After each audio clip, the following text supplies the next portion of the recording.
بسم اللہ الرحمن الرحیم الحمد للہ نحمده ونستعینه ونستغفره ونؤمن به ونتوکل علیہ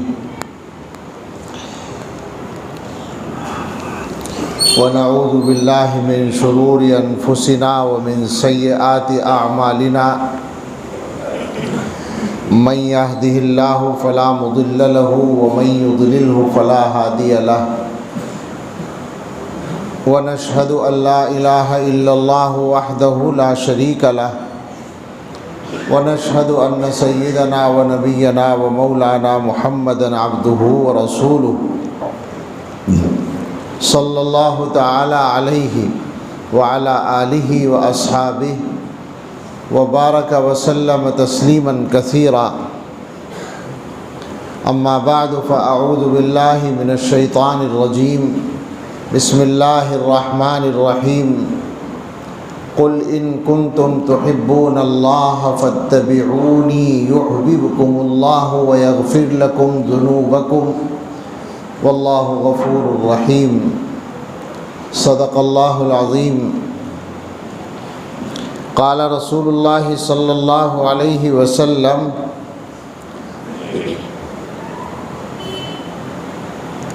لا يؤمن أحدكم حتى يكون هواه تبعا لما جئت به أو كما قال عليه الصلاة والسلام سبحان ربك رب العزة عما يصفون وسلام على المرسلين والحمد لله رب العالمين اللهم صل على سيدنا محمد وعلى آل سيدنا محمد وبارك وسلم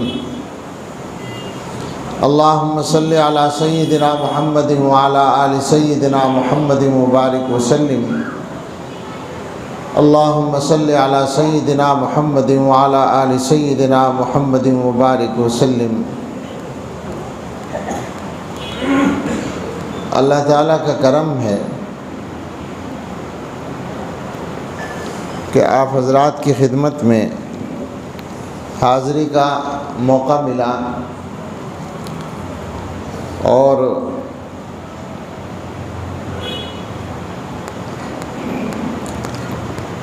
اس مسجد کی بزرگوں کے ساتھ نسبت کا پتہ بھی چلا۔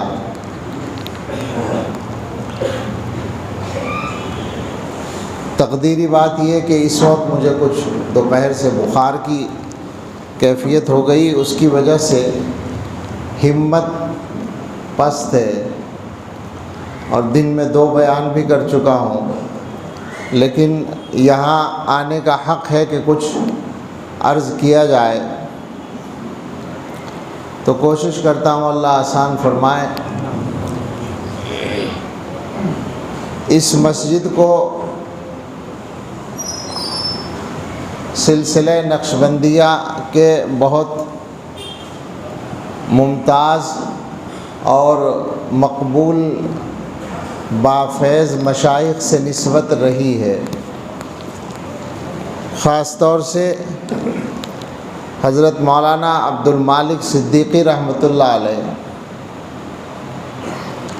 جو عظیم طاقتور روحانی شخصیت کے مالک تھے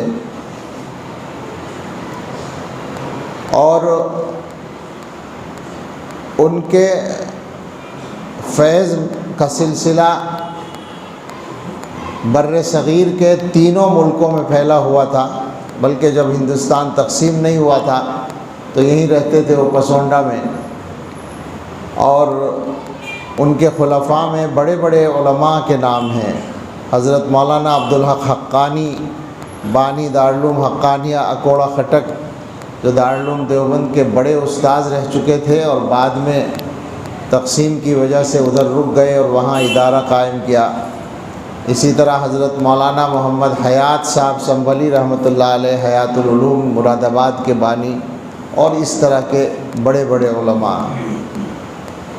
حضرت مولانا عبد المالک صدیقی رحمۃ اللہ علیہ ہمارے حضرت کے، ہمارے شیخ حضرت مولانا پیر ذوالفقار احمد صاحب نقشبندی دامت برکاتہم کے، جن کا بھی آپ نے حضرت مولانا انتظار صاحب دامت برکاتہم جو آپ کے امام ہیں، اور ان سے آج ملاقات ہوئی تو ایک مزید روحانی مسرت یہ ہوئی کہ ان کو ہمارے استاذ محترم، میرے خاص اخص استاذ محترم حضرت مولانا رئیس الدین صاحب بجنوری رحمۃ اللہ علیہ سے بھی خاص نسبت حاصل ہے، اور وہیں سے ہماری ملاقاتیں رہیں، اب وہ تازہ ہوئی ہے۔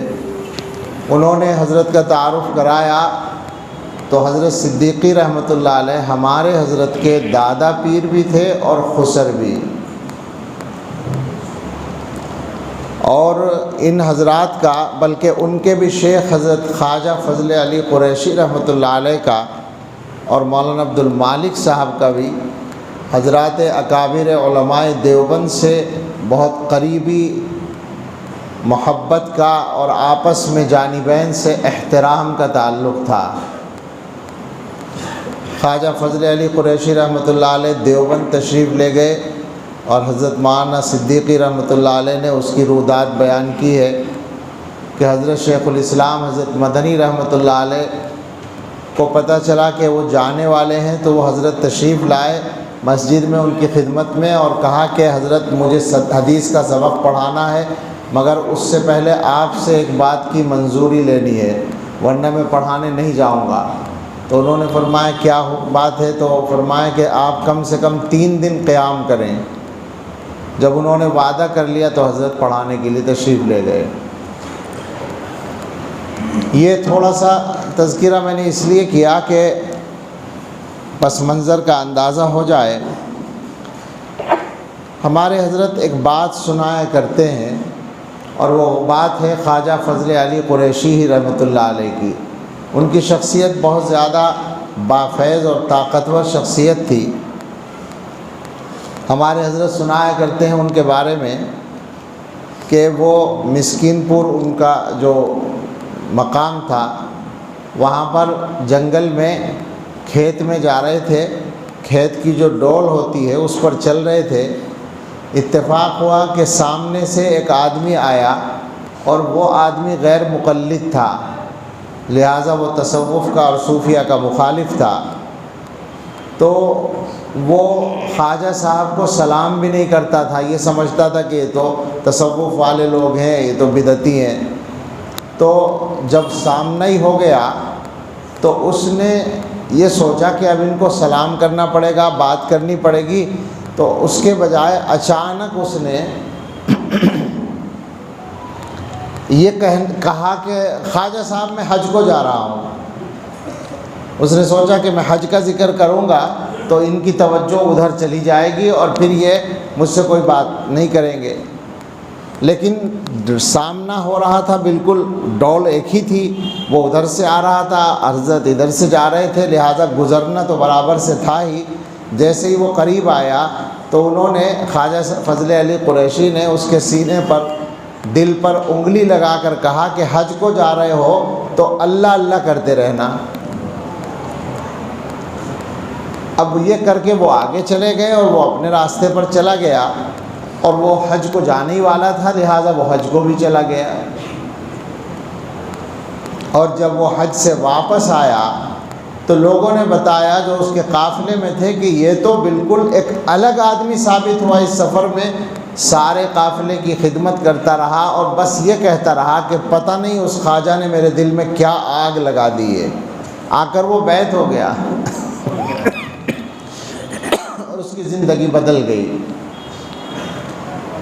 تو انہی کی یہ بات ہے جو ہمارے حضرت سنایا کرتے ہیں، نہیں کہ اللہ کا شکر ہے کہ ہمارے مشائخ نے ہمیں اپنے اتباع کا حکم نہیں دیا، سنت کے اتباع کا حکم دیا۔ اس کے بعد یہ بات ان کی نقل کرتے ہیں حضرت خواجہ عبد المالک صدیقی رحمۃ اللہ علیہ کہ خواجہ فضل علی یہ فرماتے تھے۔ پھر خواجہ عبد المالک صاحب فرماتے ہیں کہ اللہ کا شکر ہے ہمارے مشائخ نے بھی ہمیں اپنے اتباع کا حکم نہیں دیا، سنت کے اتباع کا حکم دیا۔ اس کے بعد حضرت مولانا خواجہ غلام حبیب صاحب رحمۃ اللہ علیہ اپنے شیخ کے بارے میں فرماتے ہیں، صدیقی صاحب کے، کہ کہ اللہ کا شکر ہے کہ ہمارے مشائخ نے بھی ہمیں اپنے اتباع کا حکم نہیں دیا، سنت کے اتباع کا حکم دیا۔ اس کے بعد ہمارے حضرت فرماتے ہیں اپنے شیخ کے بارے میں کہ اللہ کا شکر ہے کہ ہمارے مشائخ نے بھی ہمیں، ہمارے شیخ نے بھی اور مشائخ نے بھی ہمیں اپنے اتباع کا حکم نہیں دیا، سنت کے اتباع کا حکم دیا۔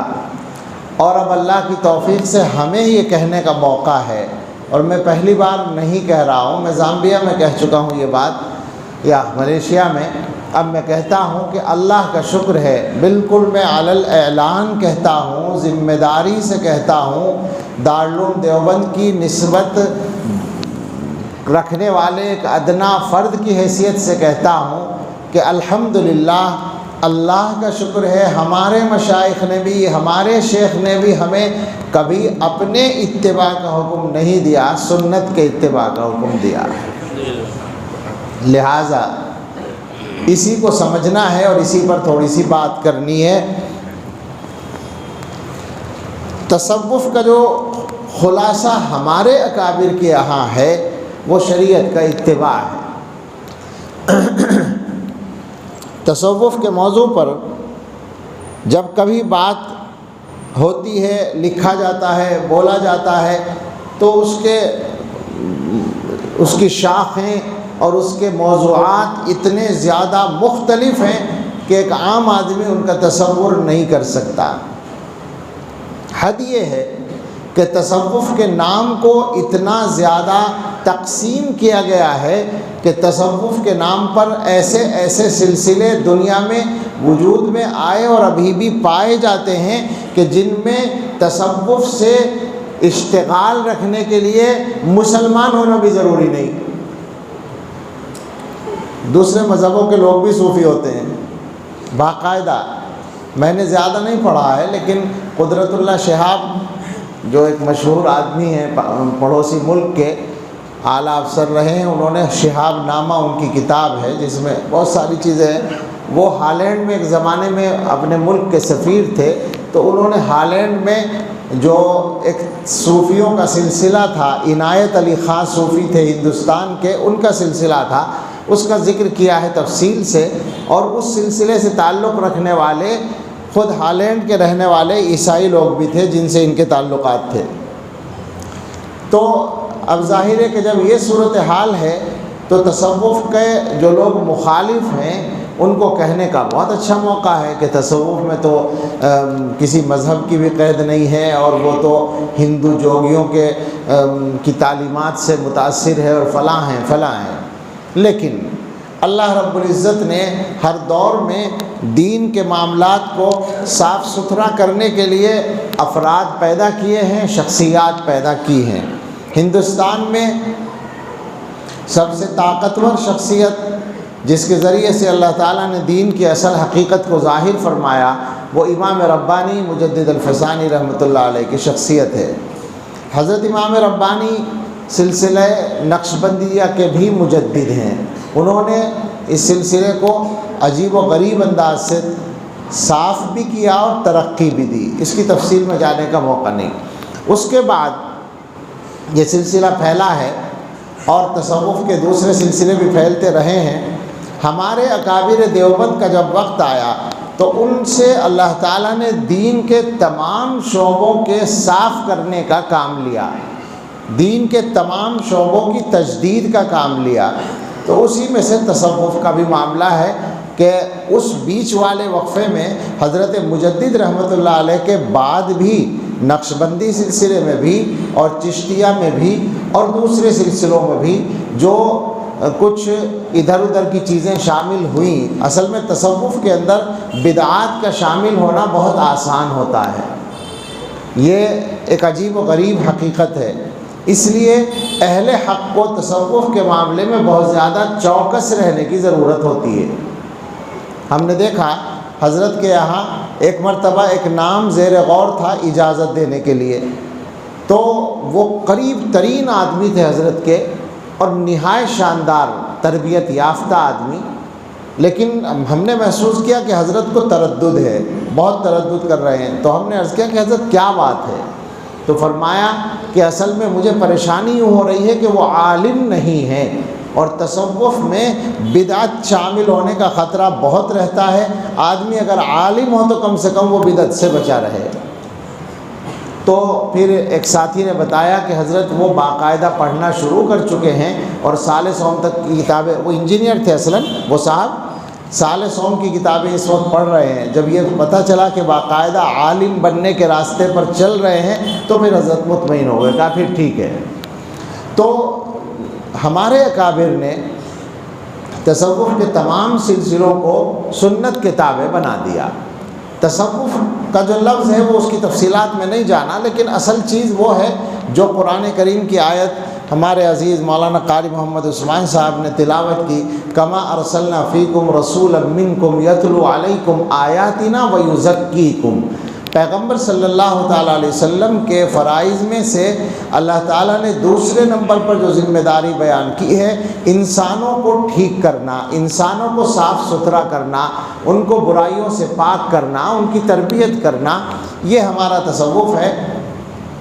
آپ میں سے بہت سے حضرات نے وہ واقعہ پڑھا ہوگا، شیخ الحدیث حضرت مولانا زکریا صاحب رحمۃ اللہ علیہ نے آبیتی میں جو لکھا ہے کہ اس زمانے کے مشہور قائد مولانا حبیب الرحمن لدھیانوی رحمۃ اللہ علیہ، جو رئیس الاحرار کے نام سے مشہور تھے، ان کی شیخ سے بے تکلفی تھی۔ وہ آئے، شیخ لکھتے ہیں کہ میں قرآن شریف کا دور کر رہا تھا، قرآن شریف سنا رہا تھا، زینے پر کسی کے جلدی جلدی چڑھنے کی آواز آئی، دیکھا تو رئیس الاحرار کھڑے ہیں، آ کر کہنے لگے بھائی جی رائے پور جا رہا ہوں، ایک سوال کر کے جا رہا ہوں، جواب تیار رکھیو، پرسوں کو واپس آؤں گا تو جواب لے لوں گا۔ تو شیخ نے کہا کیا سوال ہے؟ تو انہوں نے کہا کہ سوال یہ ہے کہ تصوف کیا بلا ہے، یہ سوال ہے، اس کا جواب پرسوں کو لوں گا۔ شیخ فرماتے ہیں میں نے کہا ابھی لیتے جاؤ جواب، اور وہ جواب یہ ہے کہ تصوف نام ہے تصحیح نیت کا، جس کی ابتدا انما الاعمال بالنیات سے ہوتی ہے اور انتہا ان تعبد اللہ کانک تراہ پر ہوتی ہے۔ حضور علیہ الصلاۃ والسلام نے بتایا کہ سارے اعمال کی روح نیت ہے، نیت صحیح ہوگی تو عمل صحیح ہوگا، نیت غلط ہوگی عمل غلط ہوگا۔ اور اعلیٰ معیار بتایا عبادت کا، الاحسان ان تعبد اللہ کانک تراہ فان لم تکن تراہ فانہ یراک۔ احسان یعنی اعمال کا اعلیٰ درجہ، ایمان کا اور دین کا اعلیٰ معیار یہ ہے کہ تم اللہ کی عبادت ایسے کرو گویا تم اللہ کو دیکھ رہے ہو، اگر نہیں دیکھ رہے ہو تو اللہ تو تمہیں دیکھ ہی رہا ہے، اتنا تو ضرور یاد رکھ سکتے ہو۔ تو یہ شیخ نے کہا کہ یہ تصوف ہے، تصحیح نیت، ابتدا انما الاعمال بالنیات سے اور انتہا ان تعبد اللہ کانک تراہ پر۔ ابھی رئیس الاحرار کہنے لگے کہ میں تو یہ سوچ کے آیا تھا کہ تم یہ جواب دو گے تو یہ اشکال کروں گا، یہ جواب دو گے تو یہ اشکال کروں گا، تم نے تو جڑ ہی کاٹ دی سارے اشکالات کی۔ شیخ نے کہا کہ ہمارا تصوف یہی ہے، ہمارے سارے اکابر نے اسی پر محنت کی ہے، اور ہمارے اکابر سلسلے یعنی علمی اعتبار سے حضرت شاہ ولی اللہ محدث دہلوی رحمۃ اللہ علیہ سے مربوط ہیں، اور شاہ ولی اللہ خود روحانی اعتبار سے حضرت مجدد کے سلسلے میں ہیں۔ تو اس اعتبار سے مجدد صاحب کا جو طریق ہے اور مجدد صاحب کی جو فکر ہے وہ ہمارے یہاں ہر اعتبار سے مضبوطی کے ساتھ شامل ہے۔ حضرت مجدد رحمۃ اللہ علیہ نے اسی مضمون کو، جس کو میں اتباع سنت کے نام سے کہہ رہا ہوں، میں نے ابھی کہا کہ ہمارے حضرت فرماتے ہیں ہمیں الحمدللہ یہ کہنے کا موقع ہے کہ ہمارے مشائخ نے ہمیں اپنے اتباع کا حکم نہیں دیا، سنت کے اتباع کا حکم دیا ہے۔ ایک آدمی اپنی عادت کے اعتبار سے کوئی کام کرتا ہو تو اس کے طریقے پر چلا جائے تو بدعت ہو جاتی ہے، سنت کا اتباع کیا جائے تو بدعت نہیں ہوتی ہے۔ یعنی مثلا میں سمجھانے کے لیے کہتا ہوں کہ مثلا میری عادت اگر صدری پہننے کی ہے اور مجھ سے تعلق رکھنے والے سب یہ کرنے لگے کہ صاحب ہمارا جو وہ ہے وہ صدری پہنتا ہے لہذا ہم بھی صدری پہنیں گے، یہی بدعت بن جائے گی۔ کسی عام آدمی کے، کسی امتی کے طریقے کو اصل بنا لینا یہ بدعت بن جاتا ہے۔ حضرت محمد الرسول اللہ صلی اللہ تعالیٰ علیہ وسلم وہ اللہ تعالیٰ کی طرف سے بھیجے ہوئے سب سے بڑے پیغمبر ہیں اور ہمارے آقا ہیں، ہمارے رہنما ہیں، ان کی جو بھی بات ہے، ان کا جو بھی طریقہ ہے وہ ہدایت کا راستہ ہے، اس کو اختیار کرنے والا بدعت سے محفوظ رہتا ہے۔ تو یہ ہے وہ راستہ جس پر ہمیں چلنے کی ضرورت ہے، یہی اکابر دیوبند کا راستہ ہے اور یہی ہمارے اکابر تصوف کا راستہ ہے۔ اب اس راستے پر کیسے چلا جائے گا؟ حضرت امام ربانی رحمۃ اللہ علیہ نے، حضرت مجدد الفسانی رحمۃ اللہ علیہ نے ایک مکتوب میں سنت کے اتباع کی تشریح کی ہے، اور ہمیں تو کچھ توفیق پڑھنے وڑھنے کی زیادہ ہوتی نہیں، ہم نے تو اپنے حضرت سے یہ ساری چیزیں جو سن رکھی ہیں۔ اللہ نے حضرت کو یہ سعادت بھی دی ہے کہ انہوں نے مکتوبات امام ربانی کو باقاعدہ سبقاً پڑھا ہے۔ ان کے جو شیخ اول تھے حضرت مولانا زوار حسین شاہ رحمۃ اللہ علیہ، وہ بہت بڑے فقیہ بھی تھے۔ ان کی کتاب عمدۃ الفقہ مفتیان کے ہاں مراجع میں شمار ہوتی ہے، اور وہ بہت بڑے صوفی بھی تھے۔ انہوں نے مکتوبات کا ترجمہ بھی کیا، شرح بھی لکھی، حضرت کے جو پہلے شیخ تھے۔ تو حضرت کو مکتوبات امام ربانی کے مضامین پر عبور ہے۔ اس میں سے ایک مکتوب کو حضرت نے بیان فرمایا، اس کے آدھے حصے کا خلاصہ مجھے بیان کرنا ہے، آدھے سے بھی کم کا، چونکہ حضرت مجدد نے اس مکتوب میں یہ بتایا ہے کہ اتباع سنت جس کو کہا جاتا ہے اس کے 7 درجے ہیں۔ 7 قدم کا لفظ انہوں نے لکھا ہے، اتباع سنت کے 7 قدم ہیں، مگر اس 7 میں سے اخیر کے جو 4 ہیں، 3 کے بعد 4 5 6 7، وہ چاروں تصوف کی اعلیٰ اصطلاحات سے پر ہیں، اور وہ عام آدمی کے کام کے، ہم جیسے آدمی کے کام کے نہیں ہیں۔ ہمارے لیے تو ان کا سمجھنا سمجھانا مشکل ہے۔ تو اس میں سے جو شروع کے 3 ہیں اس کو ہم بیان کرتے ہیں، اور اسی سے ہمیں اندازہ ہو جائے گا کہ سنت کے اتباع کا مطلب کیا بنتا ہے۔ حضرت مجدد رحمۃ اللہ علیہ فرماتے ہیں، اتباع سنت کا پہلا قدم یہ ہے کہ تم اپنے تمام ظاہری اعمال کو سنت کے تابع بنا لو۔ دوسرا قدم یہ ہے اپنے تمام باطنی اعمال کو سنت کے مطابق بنا لو۔ تیسرا قدم یہ ہے اپنے تمام اعمال کی کیفیات کو سنت کے مطابق بنا لو۔ بس یہ 3 باتیں مجھے عرض کرنی ہیں۔ پہلی چیز، تمام ظاہری اعمال کو سنت کے مطابق بنانا۔ پہلے ایک بات یہ بات سمجھ لیں، سنت کے مطابق بنانا اپنے اعمال کو اور سنت کے مطابق زندگی گزارنا، اس کا جو ہم سے مطالبہ ہے، ہم اس کو اپنے لیے کوئی مشکل کام نہ سمجھیں، بلکہ اچھی طرح اس بات کو محسوس کر لیں، سمجھ لیں کہ زندگی کے مختلف جتنے بھی ہم کام کرتے ہیں، ہر کام کرنے کا ایک طریقہ کوئی نہ کوئی ہمیں اختیار کرنا ہے، کسی نہ کسی طرح تو وہ کام کرنا ہی ہے نا۔ اب اگر اس کام کو ہم حضرت محمد صلی اللہ تعالیٰ علیہ وسلم کی سنت کے مطابق کر لیں تو وہ زیادہ خوبصورت ہو جائے گا۔ کرنا تو ہے ایک ہی طریقے سے کرنا، کسی نہ کسی طریقے سے کرنا ہے۔ مثال کے طور پر نماز پڑھنی ہے تو نماز پڑھنے کے 2 طریقے ہو سکتے ہیں، ایک سنت کے مطابق اور ایک سنت سے ہٹ کے۔ پڑھ تو رہے ہیں نا نماز، کوئی نیا کام کرنے کو نہیں کہا جا رہا، بس اتنا کہا جا رہا ہے کہ نماز پڑھنے کا وہ طریقہ اختیار کرو جو سنت کے مطابق ہے۔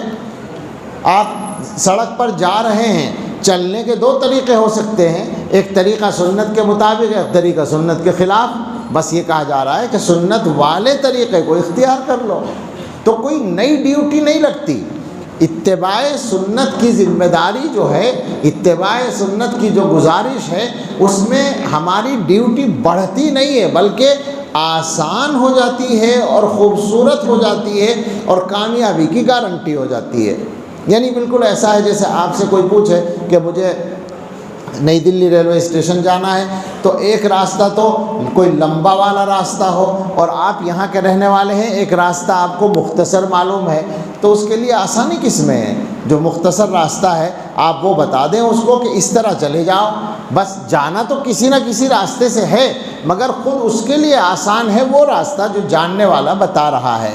حضرت محمد الرسول اللہ صلی اللہ تعالیٰ علیہ وسلم کی شخصیت کا یہ عالم ہے، یہ ان کا معیار ہے کہ وما ينطق عن الهوى ان هو الا وحی یوحی، ان کی کوئی بات بھی اپنے ارادے اور خواہش سے نہیں ہوتی، وہ سب وحی الہی ہوتی ہے۔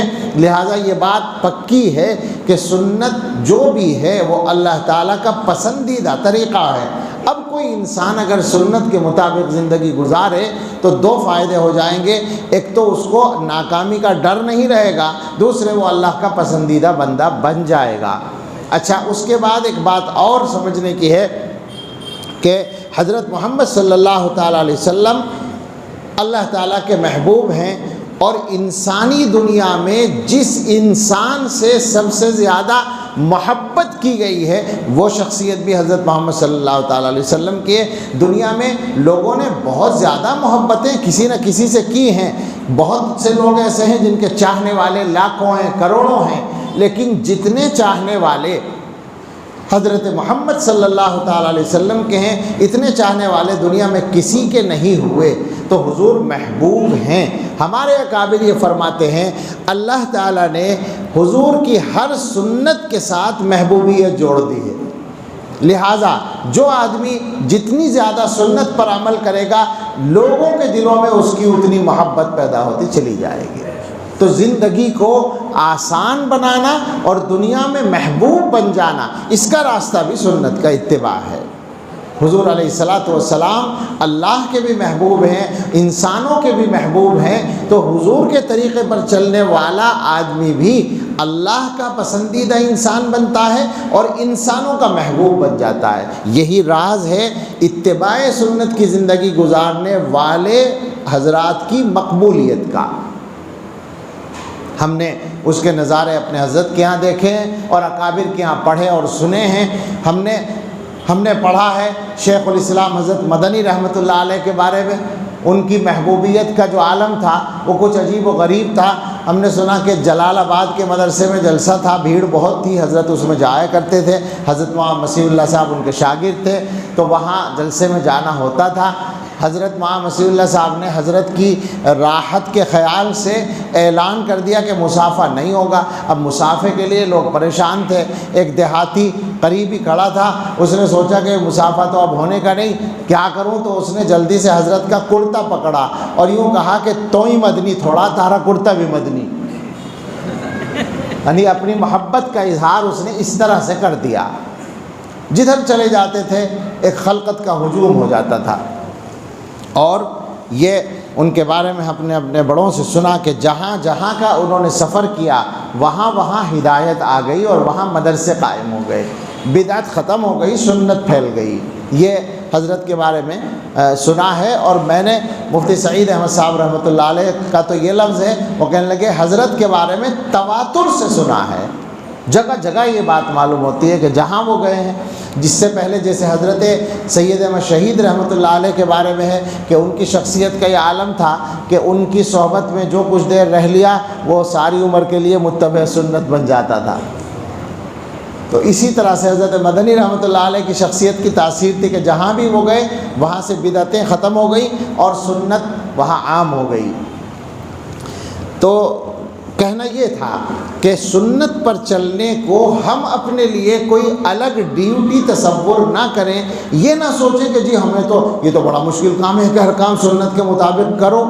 بھئی کسی نہ کسی طرح تو کرو گے نا، اس کو سنت کے مطابق کر لو، آسان ہو جائے گا، سنت کے مطابق کر لو، ٹھیک ہو جائے گا، صحیح ہو جائے گا، صحیح ہونے کی گارنٹی مل جائے گی اور انجام اچھا ہونے کی گارنٹی مل جائے گی، کامیابی کی گارنٹی مل جائے گی۔ یہ بات ذہن میں بٹھا کر اب سنیں کہ حضرت مجدد فرماتے ہیں کہ سنت پہ چلنے کا پہلا قدم یہ ہے کہ تم اپنے تمام ظاہری اعمال کو سنت کے تابع بنا لو۔ ظاہری اعمال کا مطلب کیا ہوتا ہے؟ زندگی کے اکثر کام آ گئے، بسم اللہ کریں عبادات سے، ساری عبادتوں کو سنت کے طریقے پر کرو، نماز پڑھو سنت طریقے پر پڑھو، روزہ رکھو سنت طریقے پر رکھو، زکوٰۃ ادا کرو جو سنت طریقہ ہے ویسے کرو، حج کرو سنت کے مطابق کرو، صدقہ خیرات کرو سنت کے مطابق کرو، نفلیں پڑھو سنت کے مطابق پڑھو، جتنے عبادت کے کام ہیں جو بھی کام کرنا ہے سنت کے مطابق کرو۔ عبادات کے بعد نمبر آئے گا معاملات کا، معاملات سنت کے مطابق ہوں، جب کسی کے ساتھ کوئی لین دین کا معاملہ ہو شریعت و سنت کے مطابق۔ اب جب سنت کے مطابق ہوگا تو ناجائز کی تو گنجائش ہی ختم ہو گئی، حرام کی تو گنجائش ہی ختم ہو گئی، وہ تو ہو ہی نہیں سکتا۔ جائز میں بھی سنت والا راستہ کرنا ہے اختیار، اور صاحب معاشرت بھی ظاہری اعمال میں آئے گی، لوگوں کے ساتھ برتاؤ، گھر والوں کے ساتھ برتاؤ، بیوی بچوں کے ساتھ، ماں باپ کے ساتھ، اولاد کے ساتھ، پڑوسیوں کے ساتھ، رشتہ داروں کے ساتھ، تجارت کے پارٹنر کے ساتھ، ملاقاتیوں کے ساتھ، سفر کے ساتھیوں کے ساتھ، جس سے بھی واسطہ پڑے، جس انسان سے واسطہ پڑے، اس کے ساتھ جو برتاؤ ہو وہ سنت کے مطابق ہو۔ سوچنے ذرا، اس تفصیل کے ساتھ ساتھ نیچے نیچے یہ سوچتے ہوئے بھی چلیے ہمارا کیا کیا سنت کے مطابق ہے اور کیا کیا نہیں ہے۔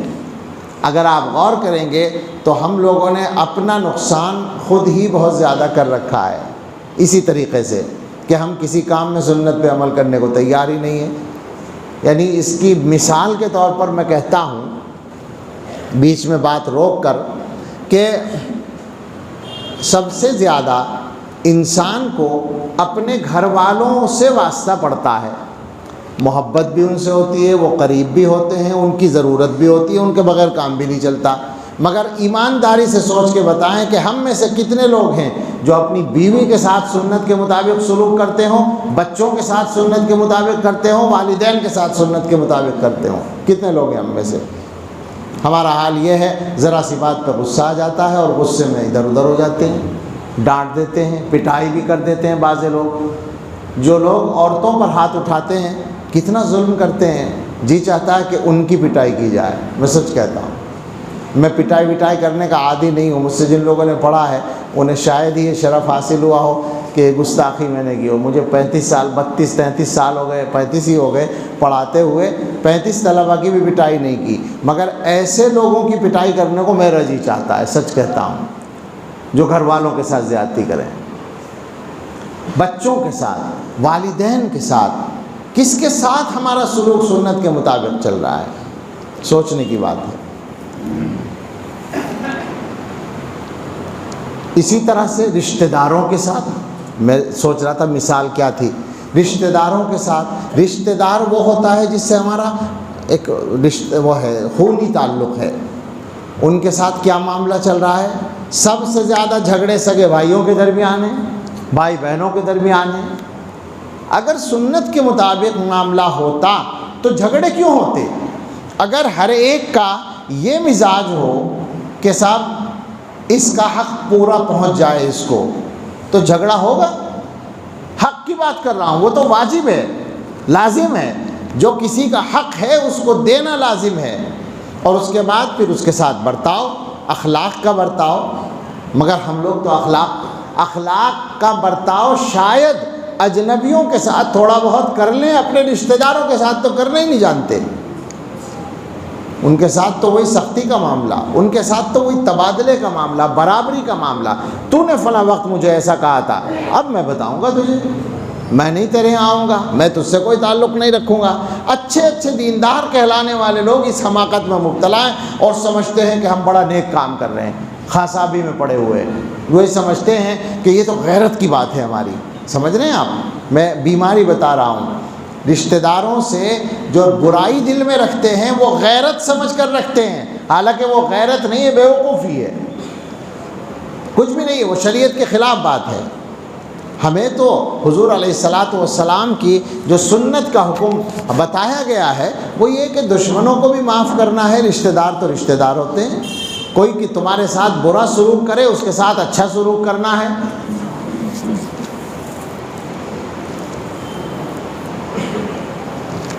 ہمارے زمانے میں تو ماحول بہت بدلا ہے، لیکن پہلے ایسا محسوس ہوتا ہے کہ لوگ اس طرح کی چیزوں کے، اچھے اخلاق کے اور اچھے معاملات کے عادی ہوتے تھے۔ ابھی کسی نے بھیجا تھا حضرت تھانوی رحمۃ اللہ علیہ کی ایک تحریر کا ٹکڑا، اس میں لکھا تھا، عجیب بات ہے کہ حضرت شاہ اسماعیل شہید رحمۃ اللہ علیہ چونکہ بدعات کے خلاف بہت سخت تھے، تو جو حضرات بدعات کے سلسلے میں نرمی رکھتے تھے وہ ان کے مخالف تھے، اور جو بالکل بدعتی تھے وہ تو پکے مخالف تھے۔ مولانا فضل حق خیرآبادی اس زمانے کے ایک عالم تھے، وہ بھی شاہ اسماعیل شہید سے ان کی بحث ہوتی تھی، مقابلہ آرائی ہوتی تھی، مباحثے چلتے تھے۔ وہ تھانہ بھون گئے، وہاں پر کسی نے ان سے پوچھا کہ مولانا اسماعیل کیسے آدمی ہیں؟ اب آپ دیکھیں مخالف ہیں اور وہ بدعتی انداز کے آدمی ہیں، اور شاہ اسماعیل سے ان کا رٹاکا چلتا رہتا ہے۔ ان سے پوچھا مولانا شاہ اسماعیل کیسے آدمی ہیں؟ تو مولانا فضل حق نے کہا وہ ایسے آدمی ہیں کہ ان کے مقابل کے لیے اتنی ہی بات کافی ہے کہ وہ ان کا مقابل ہے۔ وہ اتنے بڑے آدمی ہیں، گویا یہ تعریف کی کہ شاہ اسماعیل ایسے آدمی ہیں کہ ان کے مقابل کے لیے اتنا ہی کافی ہے کہ وہ ان کا مقابل ہے۔ کسی نے کہا کہ وہ شاہ اسحاق کے بارے میں کیا خیال ہے؟ شاہ اسحاق بھی بدعتوں کے مخالف تھے اور وہ محدث تھے۔ شاہ اسماعیل شہید تو شاہ عبدالعزیز صاحب کے بھتیجے تھے اور شاہ اسحاق نواسے تھے۔ تو جب کہا کہ شاہ اسحاق کے بارے میں کیا خیال ہے، کہنے لگے اس مجلس میں انسانوں کی بات ہو رہی ہے، جب جبریل میکائیل کی بات ہوگی تب شاہ اسحاق کا نام لیجیے۔ عجیب لوگ تھے، عجیب بات کہی۔ شاہ اسحاق کو یہ کہا جاتا ہے فرشتہ سیرت آدمی تھے۔ تو خیر، انسانوں کے ساتھ برتاؤ، معاشرت، اس کو اچھا بنا لیجئے۔ ہم لوگوں نے اپنے لیے مصیبتیں خود ہی کھڑی کر رکھی ہیں، خواہ مخواہ کے جھگڑے اور صرف زبانی۔ میں نے تو تجزیہ بہت کیا ہے، سوچا ہے 80% سے زیادہ جھگڑے صرف باتوں کے ہیں اور کچھ نہیں ہے، صرف باتوں کے جھگڑے ہیں۔ ختم کر دو بس، ختم ہو جائے گی۔ تو معاشرت کو سنت کے مطابق بنائیے، اخلاق سنت کے مطابق ہوں، صفات اپنے اندر جو ہیں وہ سنت کے مطابق ہوں، وعدہ خلافی نہ ہو، دھوکہ نہ ہو، ناپ تول میں کمی نہ ہو، سارے معاملات سنت کے مطابق ہوں۔ مجھے سمیٹنا چاہیے، میں تھکنے لگا ہوں اور آپ اکتا نہ جائیں۔ تو تمام ظاہری اعمال کو سنت کے تابع بناؤ، یہ پہلا قدم ہے اتباع سنت کا۔ اب آدمی سوچتا رہے اور کرتا رہے، میں جو کر رہا ہوں یہ کام اس طرح میں کر رہا ہوں، سنت طریقہ اس میں کیا ہے اس کو معلوم کر لے۔ حضرت مجدد رحمۃ اللہ علیہ نے فرمایا کہ دوسرا قدم یہ ہے کہ تم اپنے تمام باطنی اعمال کو سنت کے مطابق بنا لو۔ باطنی اعمال کیا ہوتے ہیں؟ جو دل سے ہوتے ہیں۔ دل سے ہونے والے اعمال میں عجیب بات ہے، عمل کا لفظ جب بولیں تو ذہن جاتا ہے کہ اعضاء کے عمل ہوتے ہیں، دل کا کہاں کچھ ہوتا ہے، لیکن دل کے بہت بڑے بڑے عمل ہوتے ہیں جن کا بڑا ثواب بھی ہوتا ہے، اور بعض عمل برے ہیں تو گناہ بھی بہت ہوتا ہے۔ دل سے آدمی اخلاص دل میں رکھے، اخلاص نیت، ہر عمل کی طاقت بڑھ جاتی ہے۔ دل کا ایک عمل ہے اخلاص نیت، اس کے مقابلے میں دل سے دکھاوا کرے تو کبیرہ گناہوں میں، بدترین گناہوں میں ریاکاری ہے۔ دل کے اندر تواضع رکھے، یہ نہایت اعلیٰ درجہ ہے، من تواضع للہ رفعہ اللہ، اور اس کے مقابلے میں دل میں تکبر رکھے تو اللہ تعالیٰ کو جو زیادہ ناپسند گناہ ہیں ان میں تکبر کا شمار ہوتا ہے۔ دل کے اندر خیر خواہی رکھے دوسروں کی، یہ سنت کے مطابق عمل ہوا، اور دل کے اندر حسد رکھے، جلن رکھے، جیسا کہ اکثر لوگوں کا حال ہے ہمارا۔ جہاں اللہ کے کسی بندے کو کوئی نعمت ملی، پیسہ ملا، عزت ملی، کچھ بھی ملا، ہمارے پیٹ میں درد ہو جاتا ہے، اسے کیوں ملا؟ ہمارے عزت فرمایا کرتے ہیں حسد کا ترجمہ یہ ہے کہ آپ یہ چاہتے ہیں کہ جب اللہ تعالیٰ کسی بندے کو نعمت دیں تو آپ سے مشورہ لے کر دیں، آپ سے مشورہ کریں کہ دوں یا نہ دوں۔ تو ایسا تو نہیں ہوگا، بے فکر رہیے۔ اللہ تعالیٰ مختار کل ہیں، لا یسأل عما یفعل وهم یسألون۔ اللہ کی شان یہ ہے کہ اللہ تعالیٰ سے پوچھا نہیں جا سکتا کہ آپ نے یہ کام کیوں کیا۔ تو حسد بڑا گناہ ہے، کینہ رکھتے ہیں دلوں کے اندر، ایک آدمی کی برائی دل میں بیٹھ جاتی ہے، اب اس کی اچھائی بھی بری لگتی ہے، کبیرہ گناہ ہے۔ تو دل کے تمام اعمال کو، تمام باطنی اعمال کو سنت کے مطابق بناؤ، یہ سنت کے اتباع کا دوسرا قدم ہے۔ فرمایا کہ تیسرا قدم یہ ہے اعمال کی کیفیات کو بھی سنت کے تابع بناؤ۔ اعمال کی کیفیات میں سب سے بڑھ کر نماز کی کیفیت کی بات ہم کر سکتے ہیں کہ جب آدمی نماز پڑھے تو اس کی کیفیت صحیح ہو۔ ہم لوگوں کا قصہ تو ایسا ہے، یعنی ہم واقعتاً اپنے حالات کو دیکھ کر اس کو غنیمت سمجھتے ہیں کہ جیسی کیسی آدمی نماز پڑھ لے غنیمت ہے۔ مسئلہ یہ ہے کہ نماز پڑھنے والے کم ہیں۔ نماز پڑھنے والے مسلمانوں میں کتنے کم ہیں، حیرت ہوتی ہے۔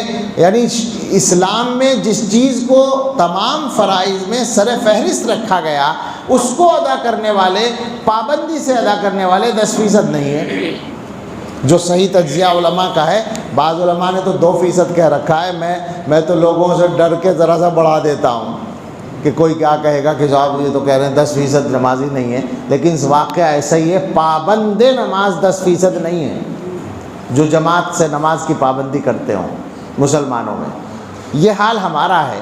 تو ایسے حالات میں ہم سوچتے ہیں کہ کیفیات کی بات کہاں کریں، لیکن بہرحال جو لوگ نماز پڑھ رہے ہیں وہ اس بات کو سمجھیں کہ اللہ کے سامنے کھڑے ہیں۔ وہ کسی بزرگ سے کسی نے پوچھا تھا آپ نماز پڑھتے ہیں تو کیسے پڑھتے ہیں؟ حاتم اصم کا ہے غالباً۔ انہوں نے کہا کہ جب میں نماز شروع کرتا ہوں تو یہ تصور کرتا ہوں کہ میرے دائیں طرف جنت ہے، بائیں طرف جہنم ہے، اور میرے قدموں کے نیچے پل صراط ہے، اور میرے پیچھے موت کا فرشتہ کھڑا ہے، اور میرے سامنے میرا مالک اللہ ہے۔ اس کو دیکھ کر میں سجدہ کر رہا ہوں اور تصور کرتا ہوں کہ یہ میری زندگی کی آخری نماز ہے۔ یہ سوچ کر میں نماز پڑھتا ہوں۔ تو اب آپ سوچیں کہ اس طرح جو نماز پڑھی جائے گی کیسا قرب حاصل ہوگا اللہ تعالیٰ کا۔ ہم لوگوں کا کیا معاملہ ہے؟ ہم تو امام صاحب کے پیچھے نماز پڑھتے ہیں تو پورے شہر میں گھومتے پھرتے ہیں اور آٹومیٹک نماز ہوتی ہے۔ ہم لوگوں کی نماز بالکل بھول نہیں لگتی ہمیں جلدی سے، اس لیے کہ آٹومیٹک ہوتی ہے، عادت کے مطابق رکوع سجدے ہوتے رہتے ہیں اور پوری 4 ہو جاتی ہیں، اس لیے کہ 4 دکانوں کا حساب پورا ہو جاتا ہے۔ حضرت شاہ اسماعیل شہید اور مولانا عبدالحی بڑھانوی رحمۃ اللہ علیہ بہت بڑے عالم تھے، شیخ الاسلام ان کو لکھا جاتا ہے۔ یہ دونوں بیعت تھے سید صاحب سے، سید احمد شہید رحمۃ اللہ علیہ سے، اور شاہ اسماعیل شہید تو استاد بھی تھے، پھر بھی ان سے بیعت تھے اپنے شاگرد سے۔ ایک مرتبہ ان دونوں حضرات نے سید صاحب سے کہا کہ جی چاہتا ہے کہ ایسی نماز پڑھیں جیسے صحابہ پڑھا کرتے تھے۔ آئے سمجھ میں؟ ہم لوگوں کی تمناؤں کا اور ان کی تمناؤں کا معیار الگ الگ ہے۔ ہماری تمنا یہ ہے کہ ہمارا مکان ایسا بن جائے جیسے فلاں آدمی کا مکان ہے، ہم کپڑا ویسا پہنے جیسا فلاں آدمی پہنتا ہے، ہمارے گھر میں کھانے کا معیار ایسا ہو جیسا فلاں کے گھر میں ہے، ہمارا عہدہ ایسا ہو جیسے فلاں آدمی کا ہے، ہمیں شہرت ویسی ملے جیسے فلاں کو ملی ہے۔ ہماری تمنائیں یہ ہوتی ہیں، ہم اپنے حصے کا کام نہیں کرنا چاہتے، انعام لینا چاہتے ہیں، ایسے نہیں ملتا۔ اور وہ اپنے حصے کا کام کرتے تھے، انعام کی فکر نہیں تھی، انعام تو بس اللہ کیا لینا تھا۔ تو تمنا یہ ہے کہ صحابہ جیسی نماز پڑھیں۔ سید صاحب نے کہا کہ ٹھیک ہے، عشاء کے بعد تشریف لائیں۔ عشاء کے بعد بیٹھ گئے۔ حضرت نے کہا کہ ایسا کریں سنت کے مطابق، تو کرتے ہی تھے سنت کے مطابق، خشوع خضوع کے ساتھ وضو کر کے 2 رکعت نفل پڑھیے، اس طرح سے کہ اس میں صرف اللہ تعالیٰ کی طرف دھیان رہے۔ دونوں حضرات چلے گئے اور نماز پڑھی، 2 رکعت پڑھی، سلام پھیرا، اور دل میں یہ احساس ہوا کہ یہ اچھی نہیں پڑھی گئی، جیسی پڑھنی تھی ویسی نہیں ہوئی، لہٰذا دوبارہ نیت باندھ لی اور زیادہ خشوع خضوع کے ساتھ پڑھی۔ سلام پھیر کے پھر وہی احساس غالب ہوا، پھر نیت باندھ لی، پھر وہی احساس، پھر نیت باندھ لی۔ اس طرح نماز پڑھتے رہے یہاں تک کہ فجر کی اذان ہو گئی۔ مؤذن کی جیسے آواز آئی تو دونوں رونے لگے، استغفر اللہ، اللہ معاف فرمائے، ساری رات ہو گئی نماز پڑھتے ہوئے اور 2 رکعت ہم ڈھنگ کی نہیں پڑھ سکے، اللہ معاف فرمائے۔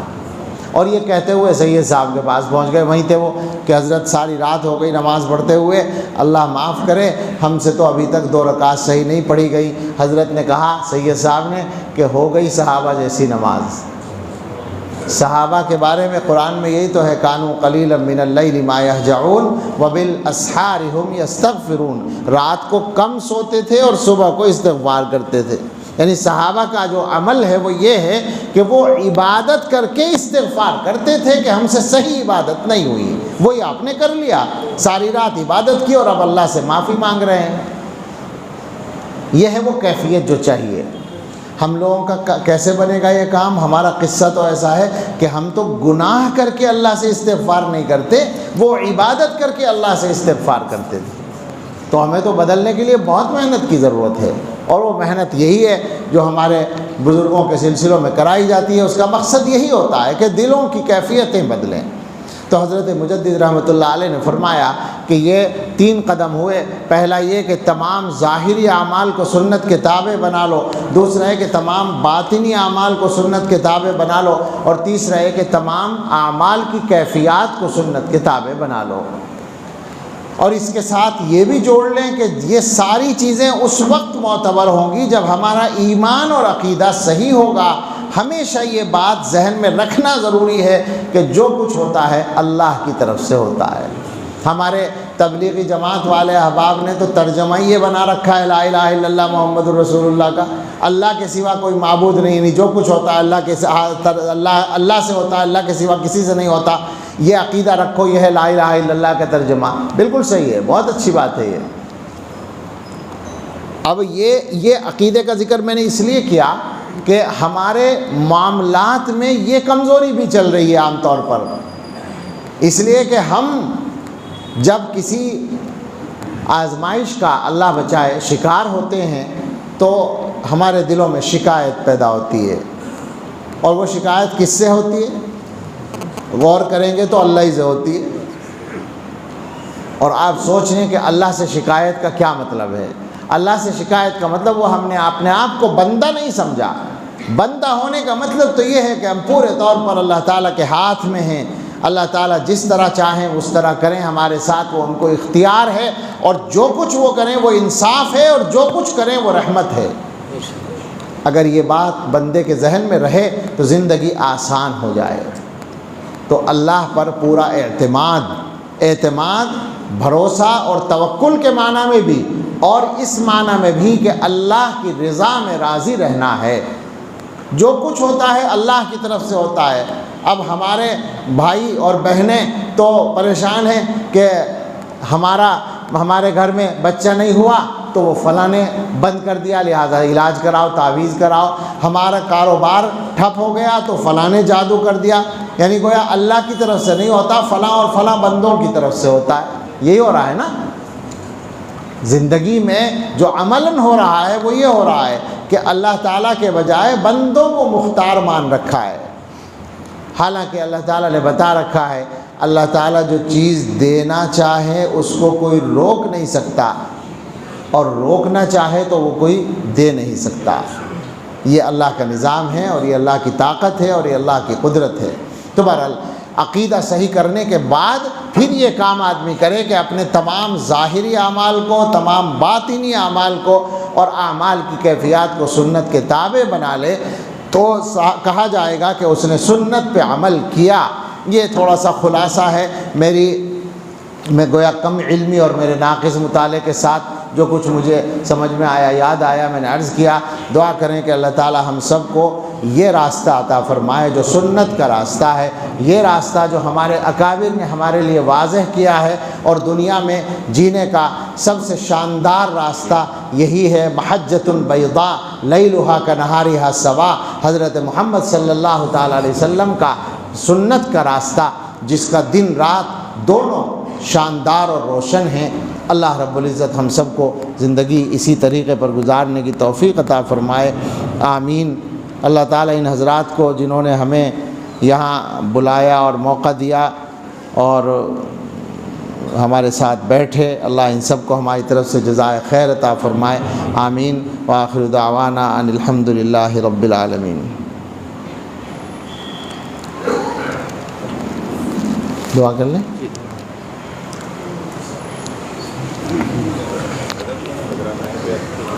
جی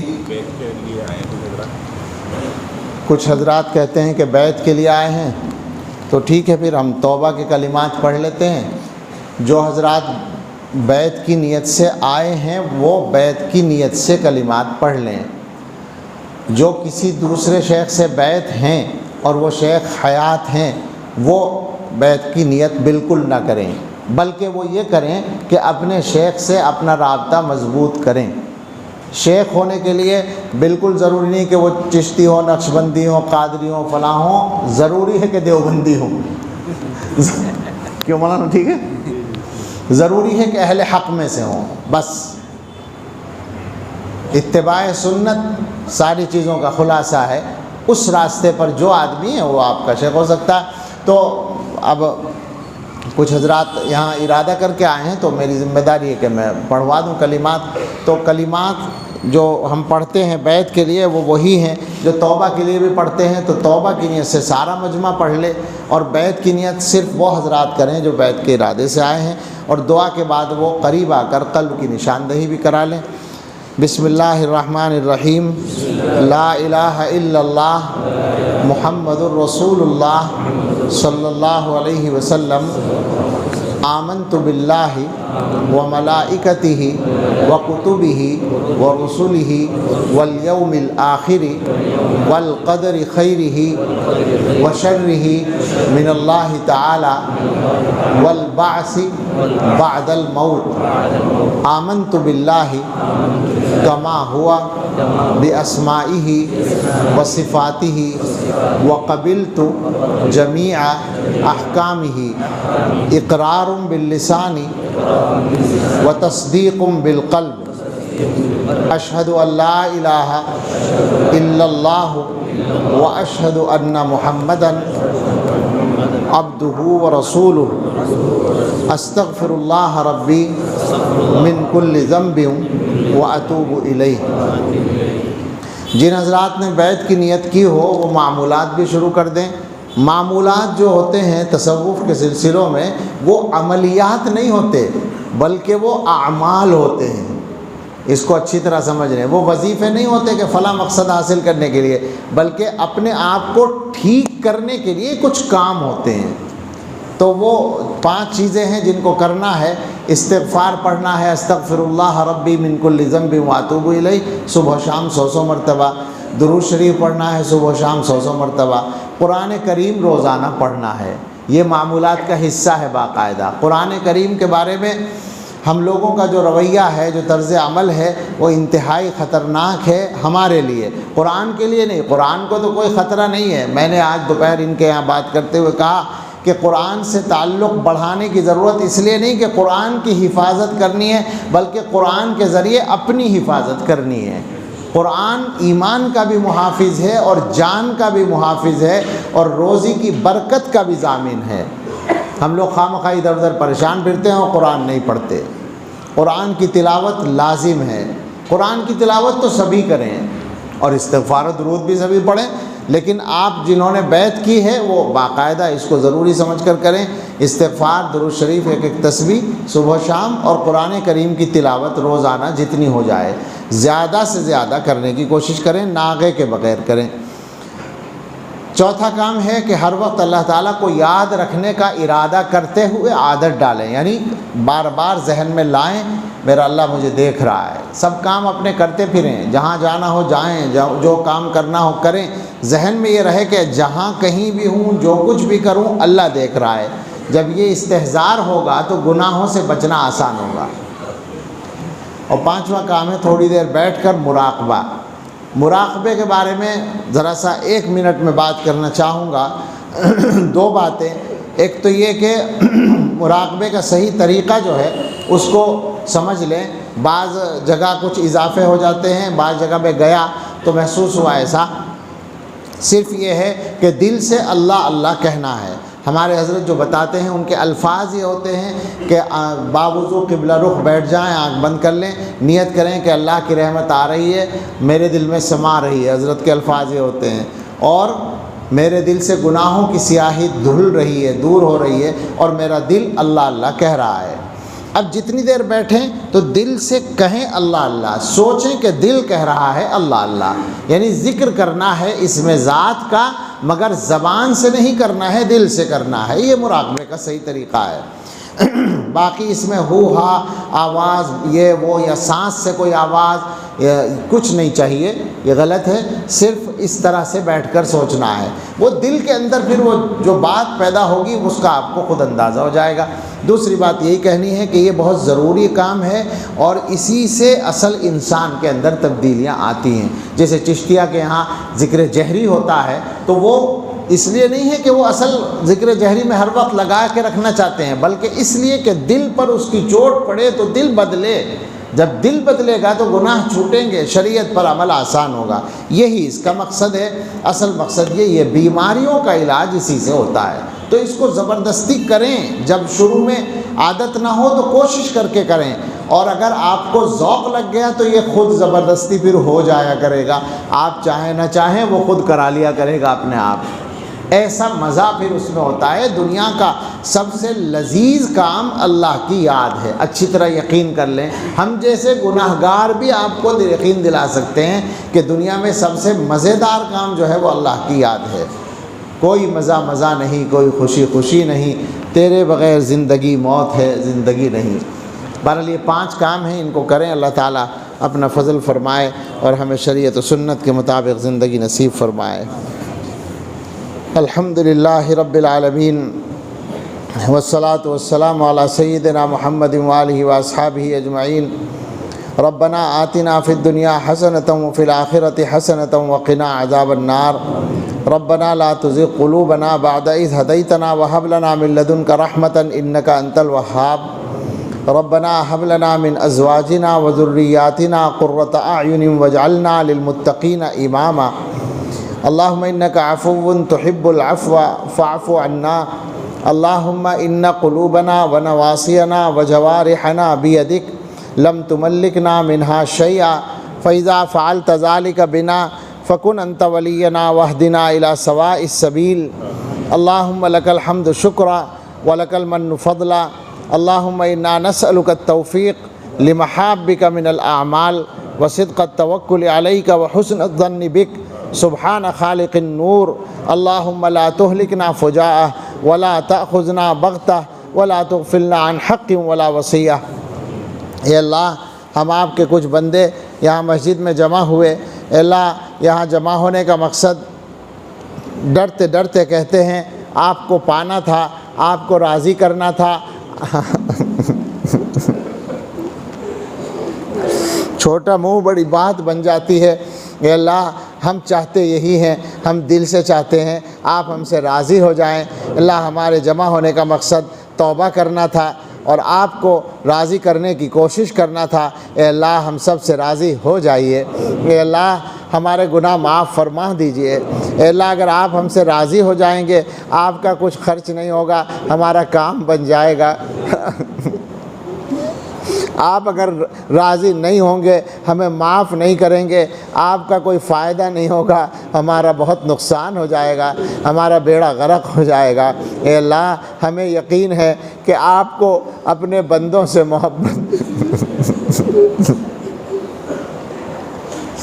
حالانکہ اللہ، ہم آپ کے جیسے گندے بندے ہیں، ہمیں خبر ہے اور آپ کو بھی خبر ہے، آپ تو ہمارے معبود ہیں۔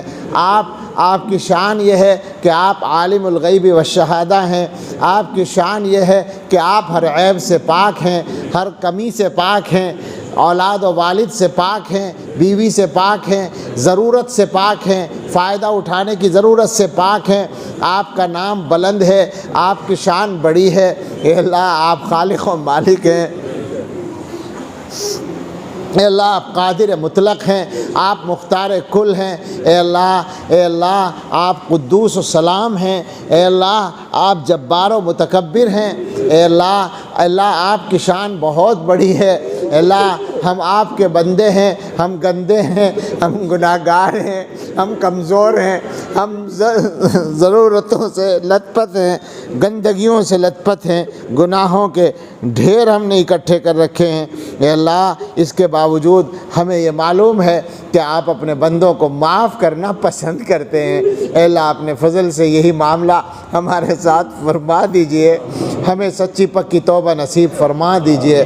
اے اللہ ہم نے جن بزرگوں کا تذکرہ کیا اور یہاں بھی آپ کے کچھ اچھے بندے وقت گزار کے آپ کی بارگاہ میں پہنچ گئے، حافظ عبدالرشید صاحب، حافظ معراج صاحب اور ان کے اکابر اور سلسلے کے لوگ، اے اللہ ان کی زندگیاں بھی آپ کی رضا کے لیے گزر گئیں۔ اے اللہ ہمیں بھی اس جگہ پر سچی پکی توبہ اور اچھی زندگی کا راستہ نصیب فرما دیجئے۔